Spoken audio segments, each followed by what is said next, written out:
Now, I want to open your mind to something I've been thinking about recently. For some people, listening to depressing rap songs can be a very dangerous thing, so yeah. Let's talk about it. Let me tell you a quick little just life story, okay? Whatever you want to call it. A couple weeks ago, I was outside on a very sunny and beautiful day. Picture one of those perfect summer days where there's nothing but good vibes and positivity in the atmosphere. And that's exactly what it was like that day. I had my headphones on like I always do, and I was listening to some good music to add a little bit of spice to my day, and something happened. I was shuffling through my playlist on Spotify, and one rap song that you might have heard about started to play. How Could You Leave Us by NF.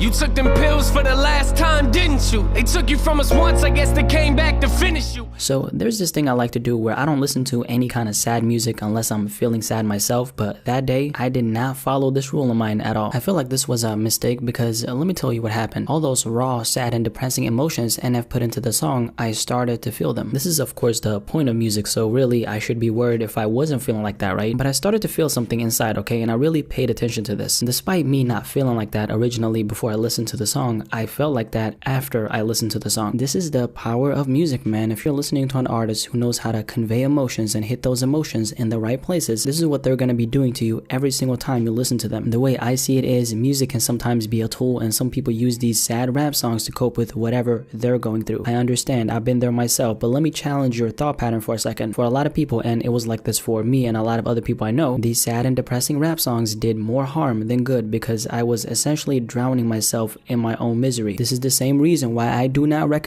listening to any kind of love songs after you just got your heart broken, okay? Do not do that. The only thing you need to listen to is Love No Thotties by Chief Keef because you want to get out your feelings, not get in your feelings. But on the real though, one of the most dangerous things about listening to this kind of music when you aren't mentally stable is you're gonna fall in love with feeling that way, and that's very dangerous. Because just think about it like this, okay? All these emo rap songs, by the way, I listen to this kind of music regularly myself, so obviously this isn't a diss, I'm just making a point here, so hear me out. All these emo rap songs, they're romanticizing being depressed and down. This is even something X did. Of course, I'm pretty sure he wasn't consciously thinking about it like this. I mean, at the end of the day, he's an artist. He's gonna express whatever he's feeling and put it on a record. That's how it works. The issue is how people receive that message and how they interpret it internally, which is what this video is about. Some people are so mentally strong to the point where they can be drug addicts who are trying to quit their bad habit and still hang around the same people who got them addicted to those drugs. Some people are so mentally strong to the point where they can listen to depressing and sad rap music all day and still not let it affect them. The question is, are you one of those people? Can you listen to 17 by XXXTentacion every single day for a year straight while you are in a depressive state and get out of that place? I don't know about you, but I can't do that, and I know a lot of people who can't as well. I don't want to get too deep into what I'm going to say next, but let me just say this. Don't forget that music is at the core a programming machine. The things we listen to become a part of us whether you want to accept it or not. It becomes a part of our subconscious mind. That's why I made a video about people trying to keep up with these rappers when in reality these rappers can't even keep up with themselves. Why do you think there's a whole bunch of people out there working regular ass jobs buying Gucci t-shirts for $500? Yeah, some people can buy 10 of those shirts and not break a sweat, but how many of us are that fortunate? And ask yourself this question: why are people deciding to do that? Because some of those people listened to Lil Pump thinking they could live like the man. Back to my original point about this, the people who are in this category, do you really think they logically thought to themselves, Lil Pump buys Gucci, so I'm gonna buy it myself? Nah, not really. It's more one of those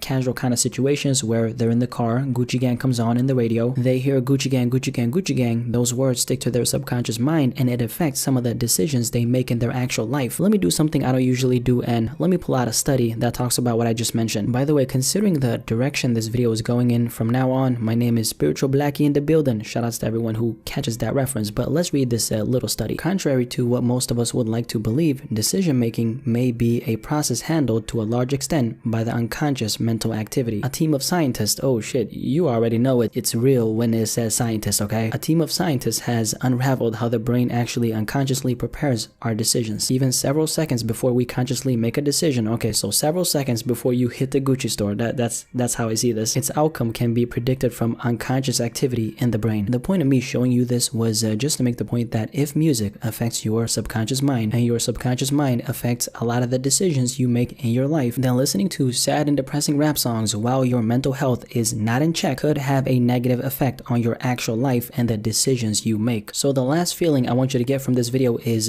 thinking that I'm trying to tell you what to do. Of course, that's not the case. I'm here to shed some light on these important conversations. This is of course going to be different for everybody. If you don't personally feel like those sad and depressing rap songs directly affect you in any kind of way, then this is not the video for you. One thing's for sure though, they do have some kind of effect on your subconscious mind, and that's just facts. I want to say this to make something very clear. I'm not going to stop listening to this kind of rap music at all, but if you are in that dark place and you're like me, you listen to a lot of rap music, instead of listening to sad and depressing rap songs, listen to some motivational shit. Listen to something that's going to uplift your spirit, not keep you in that depressive state. Just take a little break from that kind of music until you get to a point where you are okay. Just like if you're striving for great things in life, okay, you gotta surround yourself with people like that, right? Let me put it like this. If you're an aspiring businessman or businesswoman, you can't be hanging around with aspiring bums. Well, what makes you think what kind of rap music you're listening to is any different? That music is speaking to you every time you put on those headphones. How do you expect to get out of that place when that's all you're hearing all day, every day? It really doesn't make any sense, man. Use this video as an eye-opener. Whatever you want to do with this information is up to you, but here you have it. Let's have a discussion about this.